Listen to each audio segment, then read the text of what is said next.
लगभग हम लोग का 98 दिन होने जा रहा है। 98 दिन भी आज भी हम गर्दनी बाग में बैठे हुए हैं। हम लोग विधानसभा का चुनाव अक्टूबर में आने वाला है। अगर हम लोग के हक अधिकार की बात नहीं की जाएगी और हमारे हक अधिकार को हमें नहीं दिया जाएगा तो हम सभी छात्र यूनाइट होकर के इनकी ईंट से ईंट बजा देंगे। देखिए, बीपीएससी 70वीं पेपर लीक का मामला जो है वो हाई कोर्ट में सुरक्षित कर लिया गया है। हमारे साथ सभी अभ्यर्थी मौजूद है, उनसे ही जानेंगे कि अब कितनी उम्मीद बची है हाई कोर्ट से, क्योंकि कई महीने हो चुके हैं इस आंदोलन को। कितनी उम्मीद है अब हाई कोर्ट से? देखिए, मामला की सुनवाई हो चुकी है और फैसला जो है सुरक्षित रिजर्व रख लिया गया है। हम आश्वस्त हैं कि बच्चों के पक्ष में ही फैसला आएगा, चाहे कल आ जाए, आज आ जाए या परसों आ जाए, लेकिन बच्चों के पक्ष में ही फैसला आएगा। बात रहा आपने का 70वीं बीपीएससी पेपर लीक, तो सिर्फ ये पेपर लीक का मुद्दा नहीं है, ये भ्रष्टाचार का मुद्दा है, ये अनियमितता का मुद्दा है, बच्चों की हकमारी की गई है उसका मुद्दा है। और बीपीएससी से संबंधित ही देख लीजिए, यहाँ पर टीचर भी बैठे हुए हैं, टीआरई वाला भी बैठे हुए हैं।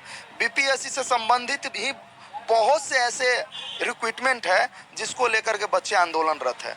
मैं ये पूछता हूँ कि सिर्फ बीपीएससी को लेकर के इतना भ्रष्टाचार क्यों हो रहा है? आयोग को रिफॉर्म होना बहुत जरूरी है। एसओपी को पुनः निर्माण करना बहुत जरूरी है।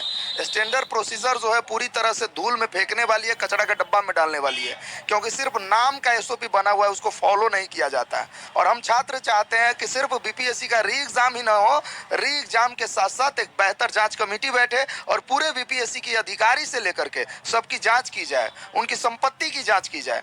अभी देख लीजिए, न्यायालय की बात हम कहते हैं, हम न्यायालय पे कमेंट नहीं कर रहे हैं, लेकिन एक न्यायाधीश जिनके घर में आग लगी अचानक और 15 करोड़ रुपए जले हुए नोट मिले। अब समझिए कहां से मिले 15 करोड़ के नोट। इलाहाबाद हाई कोर्ट में उनको भेजा गया।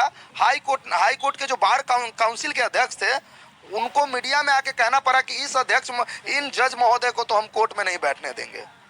तो हम पटना हाई कोर्ट में ऐसा नहीं देखते हैं, चूंकि आशुतोष जी का बहुत अच्छा छवि है और उन्होंने अपने कार्यकाल में अच्छे जो है सुनवाई किए हैं और जजमेंट दिए हैं।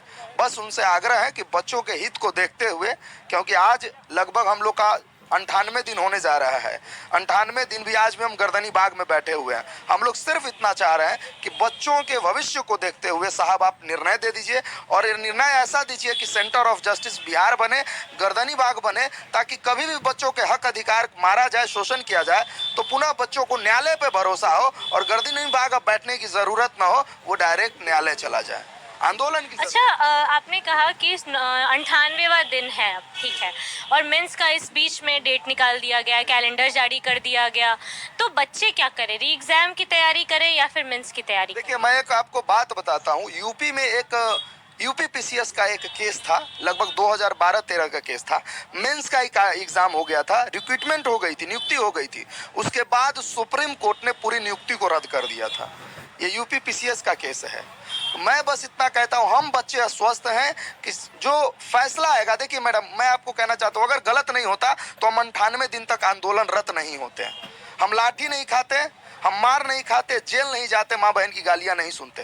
कहीं ना कहीं गलत तो हुई है, हमारे आवाज को दबाने की कोशिश की गई है। अगर गलत नहीं था तो माननीय नीतीश कुमार एक बार हम लोग से काहे नहीं आके मिल लिए? इतने बच्चे आंदोलन पे बैठे हुए हैं, टीआरई वाला, 70वीं बीपीएससी वाला।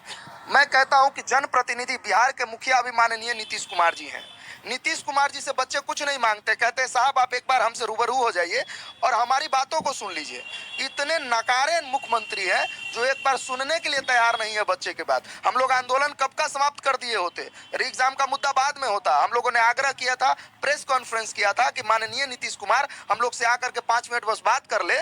हम लोग किससे नहीं मिले? राज्यपाल से नहीं मिले कि मुख्य सचिव से नहीं मिले, किससे नहीं मिले, लेकिन कोई सुनवाई नहीं। यहाँ तक कि प्रतिपक्ष के नेता तेजस्वी यादव ने 2-2 बार लेटर लिखा, उसका जवाब नहीं। लोकतंत्र में क्या 3-3 बार लेटर लिखा? लोकतंत्र में क्या है? अगर पक्ष नहीं सुन रहा है तो विपक्ष के माध्यम से छात्र अपनी बातों को पहुंचाएंगे।